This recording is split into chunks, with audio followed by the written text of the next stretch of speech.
9:30 now. Let's get you the latest on that new wildfire that sparked late today north of Tucson down near Oracle. The Cody Fire has grown quickly, forcing evacuations, and sadly, we are learning tonight some structures were burned. Breaking news reporter Stephanie Duprey is live and just got briefed by crews at the firehouse. Stephanie.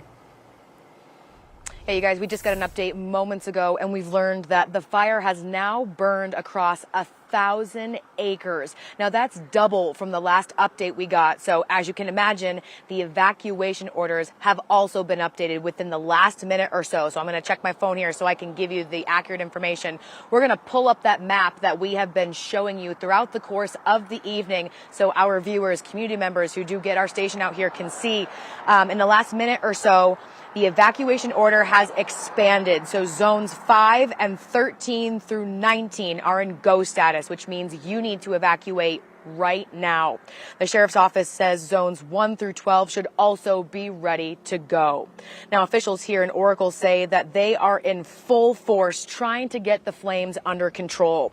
Take a look at some video from the course of the day that we were able to get of these flames. You know, they told us that crews, there's air support, like large air tankers and choppers dropping retardant and water on hot spots. They also have a ground crew, as I'm sure you can imagine, is very difficult battling this type of fire. They said they have over 100 folks, over 100 emergency crews working this fire, and more firefighters and more crews are coming in tomorrow. They said those crews are going to be coming from across Arizona and New Mexico. Now, we're told while there's no definitive cause of this fire, they do know for certain that it is not linked to the Cedar fire. Now, no one was hurt. There are no deaths that have been reported at this moment. They did say that some structures have been burned to the ground.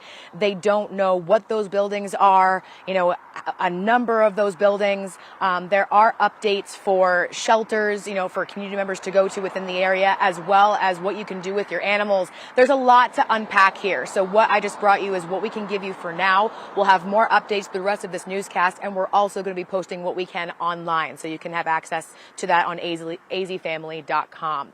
For now, live in Oracle this evening, I'm Stephanie Duprey for Arizona's Family.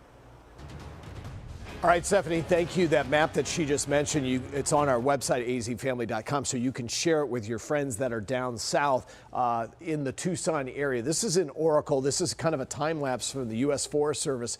You can see that it really blew up in the late afternoon. You can see the glow of the fire. They did have some air tanker drops right around 6 p.m. If you're not familiar with Oracle, okay, here's Tucson. There's east-westbound I-10. That's straight up towards Picacho Peak. We want to go over Mount Lemmon, up near Oracle, Biosphere 2, right here, big tourist area. Catalina foothills, gorgeous in through here. Very, very dry. And this fire is right up here, and you can see the smoke plume on First Alert Doppler radar plain as day. So it really exploded between 3:30 and 6:30 p.m. Here is the Cody Loop Road south of Mount Lemmon Highway. And yes, you can see on our satellite map, there are structures where that fire grew to the northeast. Again, the evacuation notices have expanded. You can share that with your friends on azfamily.com. The good news is, guys, wind gusts tomorrow in the fire zone will be below 20 miles an hour. So they're going to be very aggressive overnight tonight and tomorrow. Remember those 3 levels: ready, gather your personal belongings, papers, prescriptions, put them in your car, set, get your car packed and get ready to go at a moment's notice. And then go is you got to get out now. And several of those neighborhoods are in go status. We'll have more in the next half hour on the Cody Fire.